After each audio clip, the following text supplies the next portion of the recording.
Eu vou iniciar hoje com vocês e a gente vai dar início a essa introdução. Então, nós temos diversas áreas no estudo da teologia. Temos a teologia sistemática, a teologia histórica, a teologia filosófica, a teologia bíblica. Normalmente, quando a gente estuda a teologia sistemática, a gente acaba pegando um pouco de cada uma dessas, né, e vai desembocando em alguns temas. E a gente vai falar um pouco sobre a teologia e história. A gente vai falar sobre a história que perpassa e que anda paralela a os fatos e os acontecimentos bíblicos. A palavra de Deus, ela é uma história, também é uma história. Então a gente vai verificar na história alguns dos fatos, dos acontecimentos que a gente pode identificar na palavra de Deus.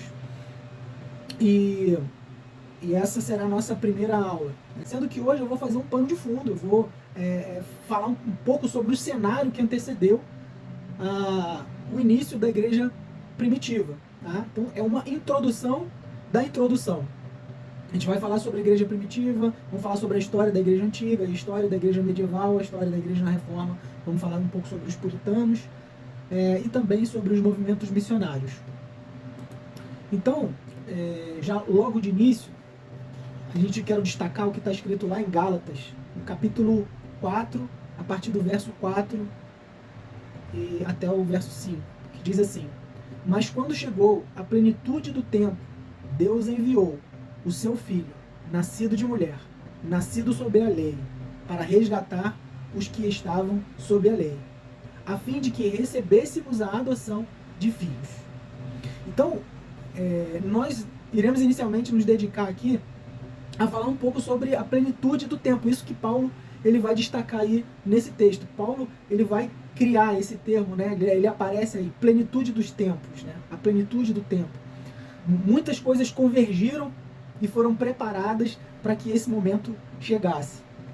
E então a gente vai falar sobre fatos importantes que favoreceram a esse cenário da vida e da chegada do nosso Senhor Jesus Cristo à Terra, que é a plenitude do tempo.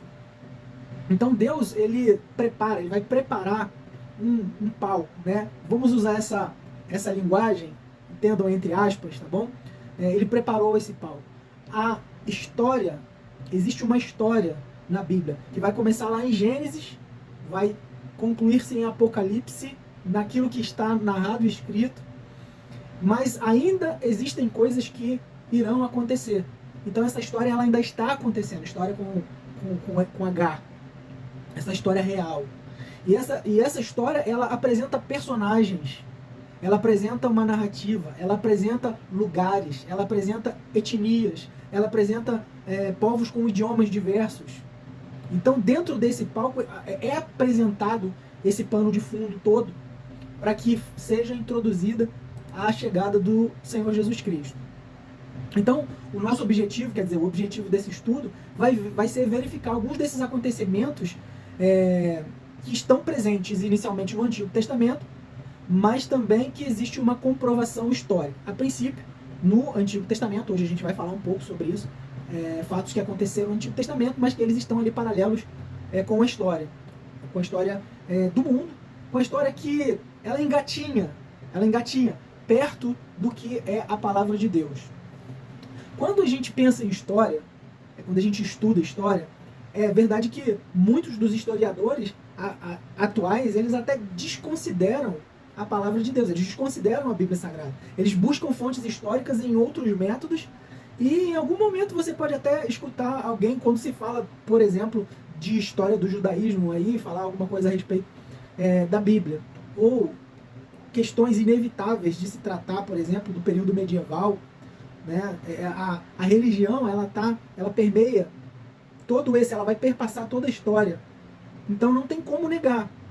Mas a maioria dos historiadores eles procuram fontes históricas que estejam em paralelo, buscando até contradizer ou negar os fatos bíblicos.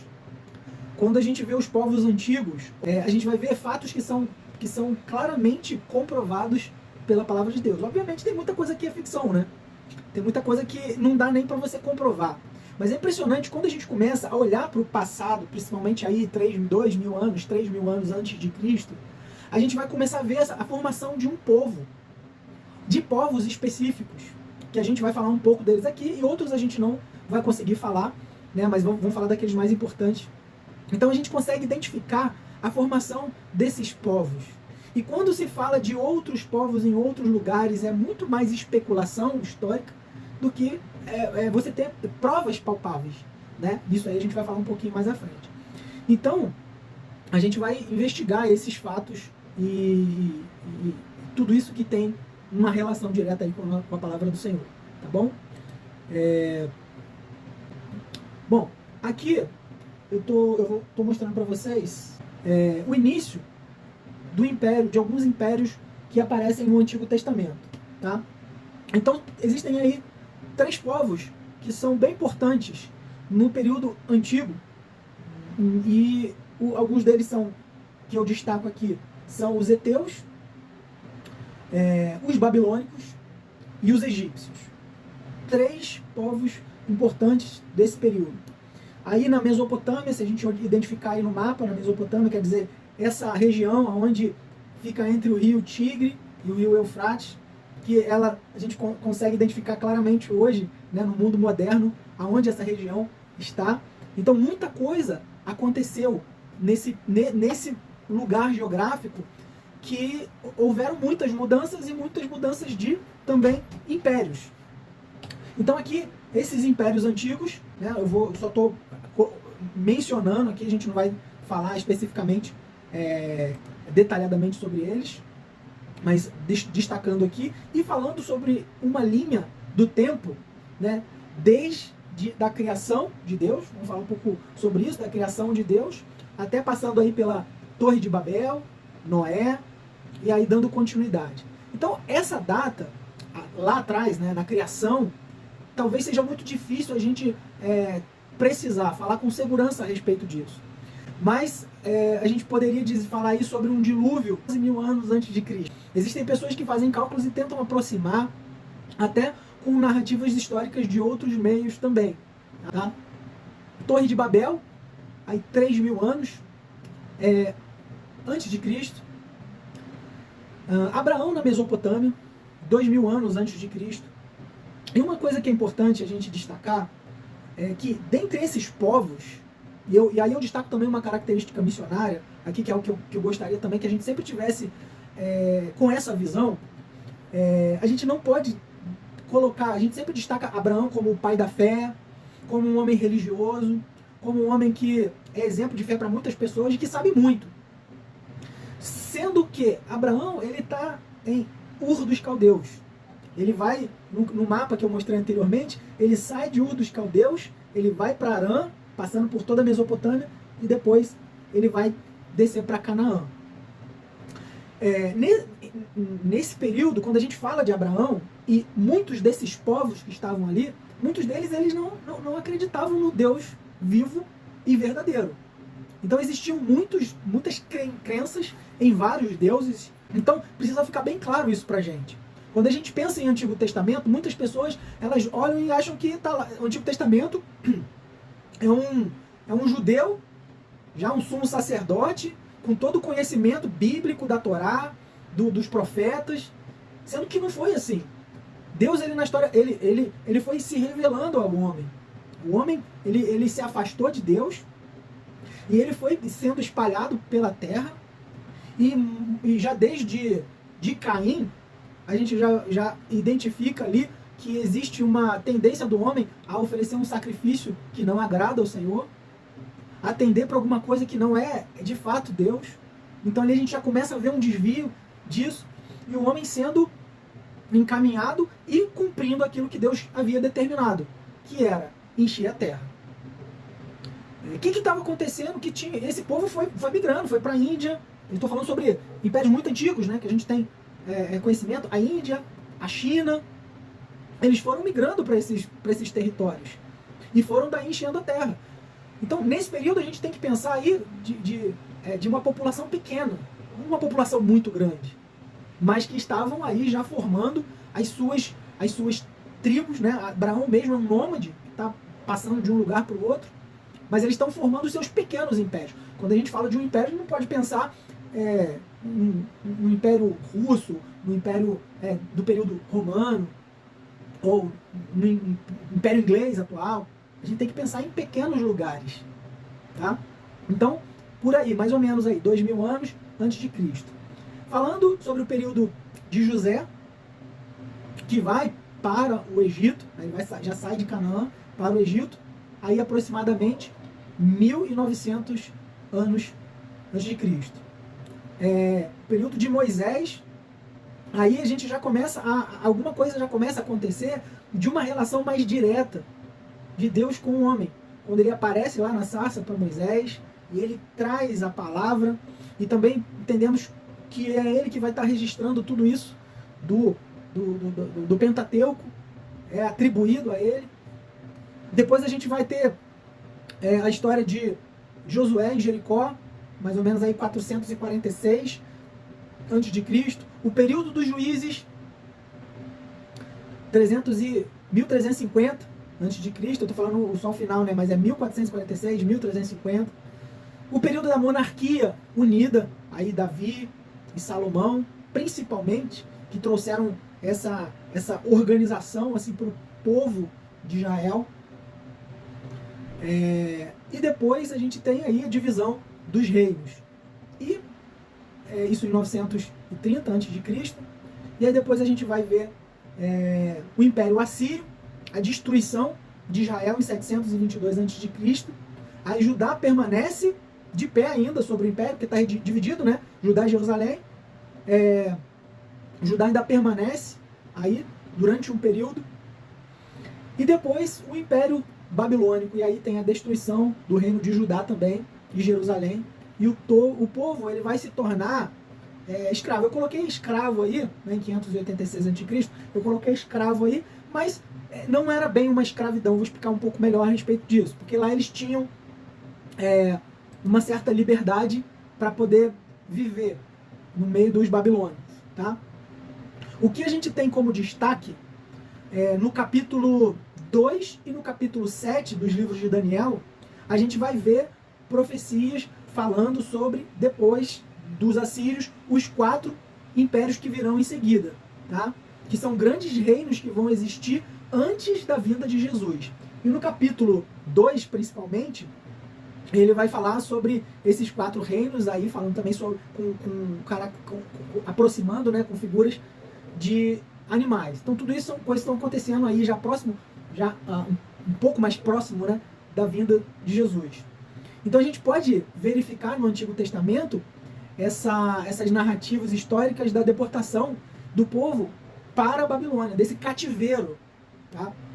Aí em 605, 597, 587, 586, 582 e 81 a.C., nas narrativas do Antigo Testamento. Tá? A destruição do Templo de Salomão em 588 a.C., e depois o retorno de Jerusalém a partir do decreto de Ciro, que já é um império que vem posteriormente após o governo dos babilônicos, em 539. E os decretos de Artaxerxes para reconstrução de Jerusalém em 445. Eu coloquei aí uma imagem, não sei, provavelmente deve estar aparecendo bem pequenininho para vocês, mas coloquei essa imagem aí, deixa eu abrir aqui. Então, que no capítulo de Daniel, no capítulo 2, a partir do verso 39, vai falar sobre aquela estátua, né, que tem a cabeça de ferro, tem o peito e braços de prata, o ventre e quadris de bronze e pernas de ferro. E aí depois a gente vem com isso sendo destruído, né, e a gente sabe que isso aí já é essa plenitude, né, vinda do Senhor. Então a cabeça de ferro seria os babilônicos, que a gente vai ver até isso sendo evidenciado na palavra de Deus, quando é interpretado por meio de Daniel, Nabucodonosor, o sonho. Ele fala, depois deste reino virá um que não será tão grande quanto esse, e aí ele vai dando continuidade. E depois a gente vê os medos persas, o Império Grego, Greco-Macedônio, e depois a gente tem o Império Romano, ok? Na continuidade. Então tá aí, ó, o Império Babilônico, que vai de 612 a 539, o Império Medo-Persa, de 539 a 333 a.C., o Império Greco-Macedônio, que vai estar de 333 a 164, e aí a gente tem antes de passar para o Império Romano, queria destacar só que a gente tem uma revolta, né, dos judeus, que são os Macabeus, ou o reino dos Asmoneus, que é em 64 a 63. Então eles tiveram um reino próprio. A gente vai chegar lá também, vamos falar detalhadamente um pouquinho sobre cada um desses, e aí depois a gente tem o Império Romano. Ok? Bom, então vou falar um pouco, antes de chegar a falar sobre o Império Babilônico, eu queria destacar alguns detalhes a respeito do Império Assírio, que esteve aí antes do período do Império Babilônico. Inclusive, gostaria também de deixar de opção aí para, se alguém quiser fazer uma pesquisa de fatos bíblicos e também aproximações históricas, porque nem sempre o nome que aparece na Bíblia de uma nação é o que aparece na história também, porque os nomes eles são próximos, são parecidos, mas a gente pode ver eles de uma outra forma na história. Então muitas vezes as pessoas falam assim, mas não tem um nome desse Sumérios, não tem Sumério na Bíblia, mas ele pode aparecer aí com outro nome, né? Isso vou explicar um pouquinho para vocês também mais tarde.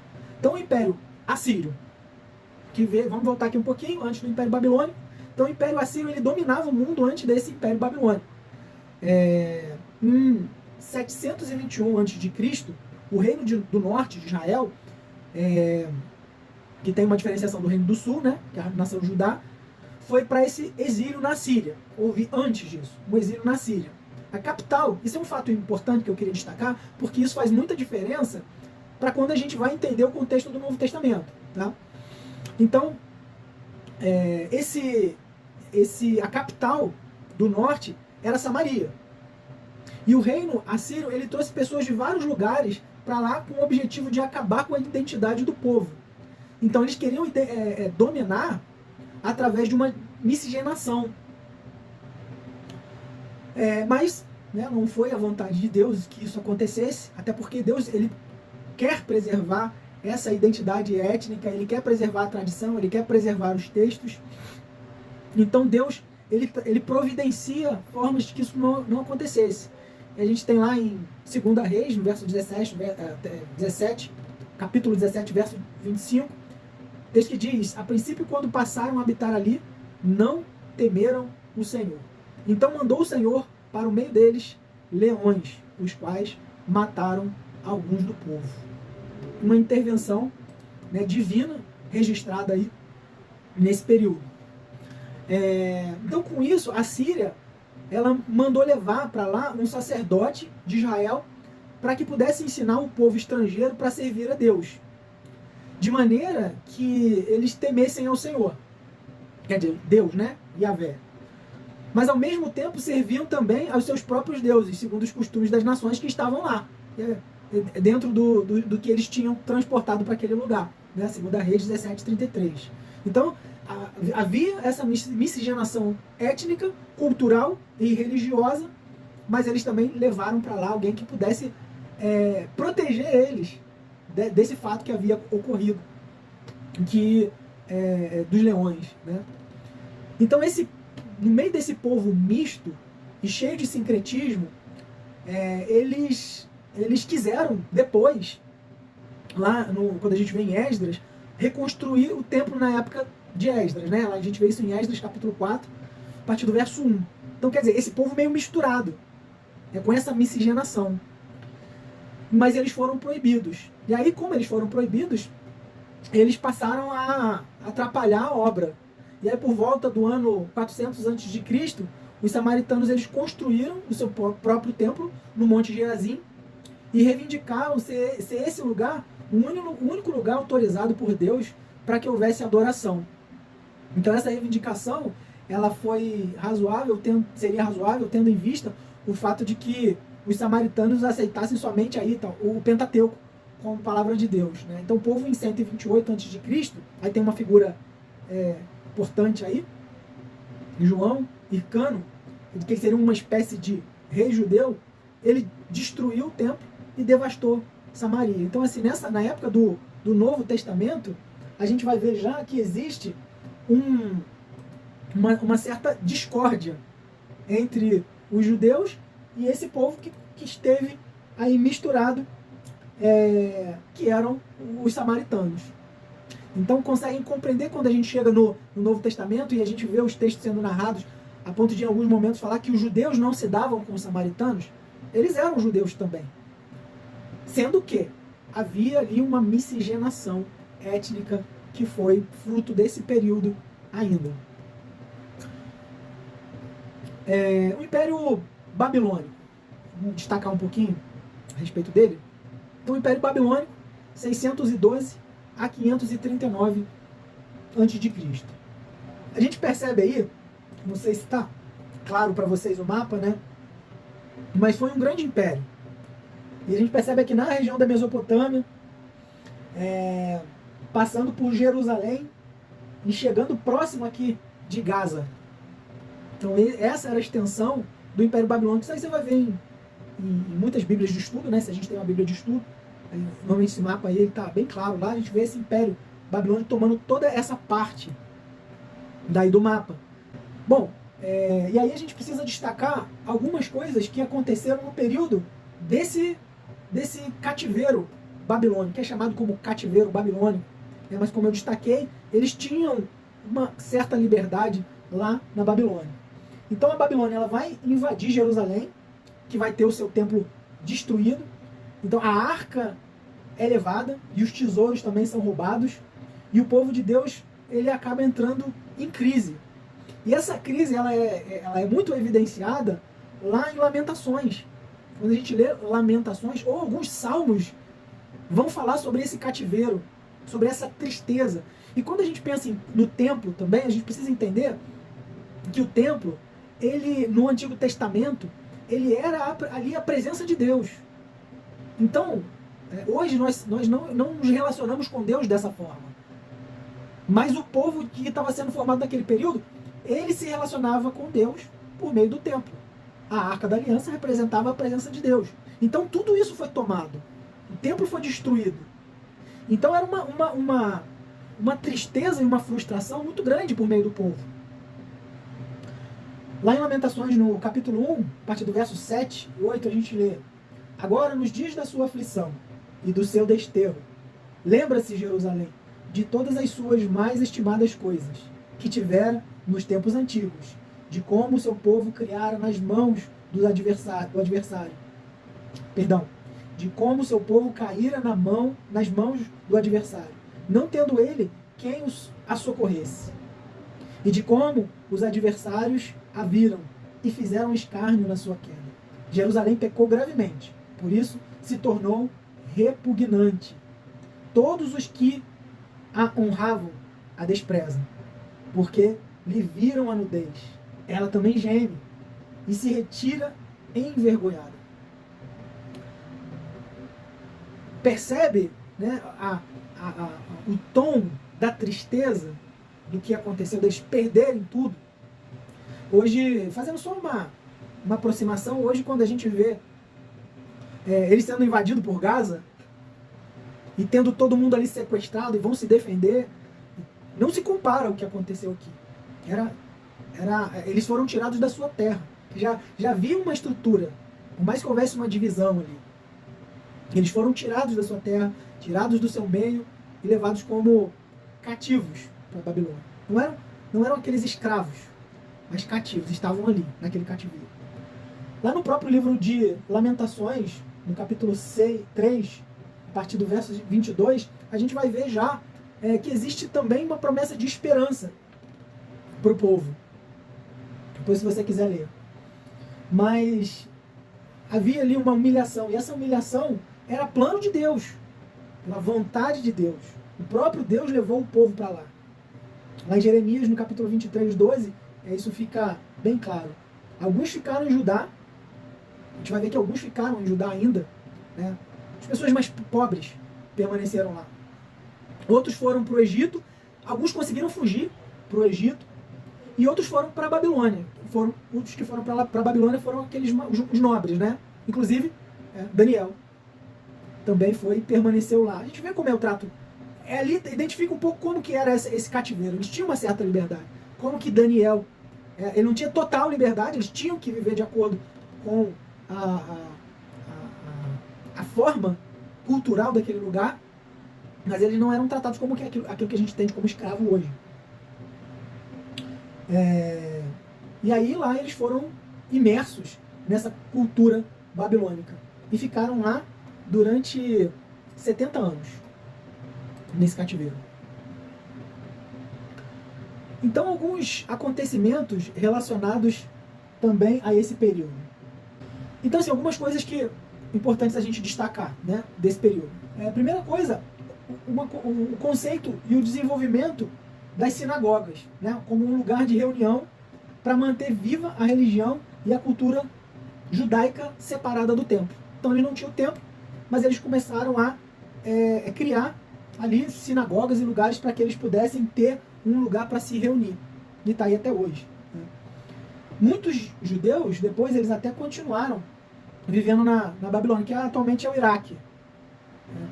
Inclusive, teve um casal de amigos meus que tiveram lá, no Iraque agora, no Irã, próximo lá, e lá essa cultura é muito forte. Né? Que não tiveram só babilônicos, né, governando lá, mas depois tiveram outros impérios, persas, por exemplo.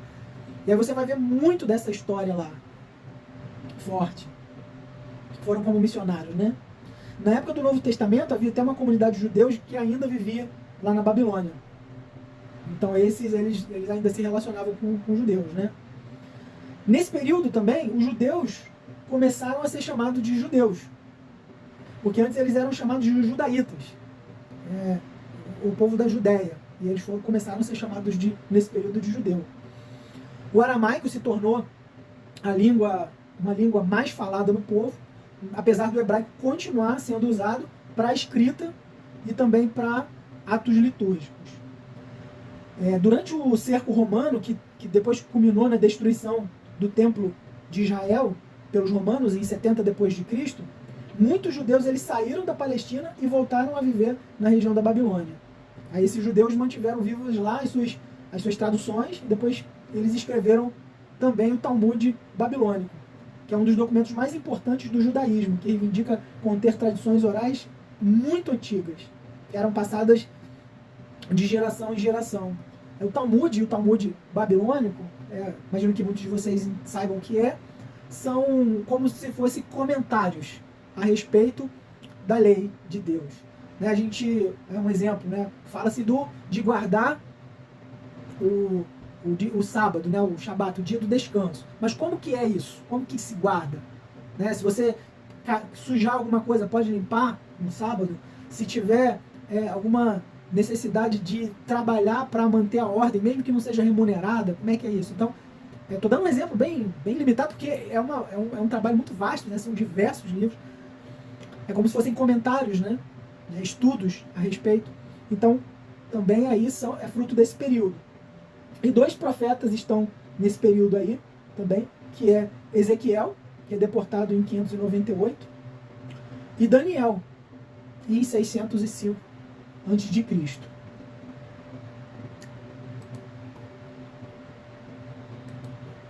Logo depois, a gente vai ver aí o Império Medo-Persa, que vai que vai invadir. E a gente vai falar um pouco desse império. Já passei um pouco, a gente começou um pouquinho mais tarde, na próxima aula. Tá bom? Existem alguns detalhes importantes, até alguns artefatos históricos que eu quero destacar com vocês, mas eu vou encerrar por aqui.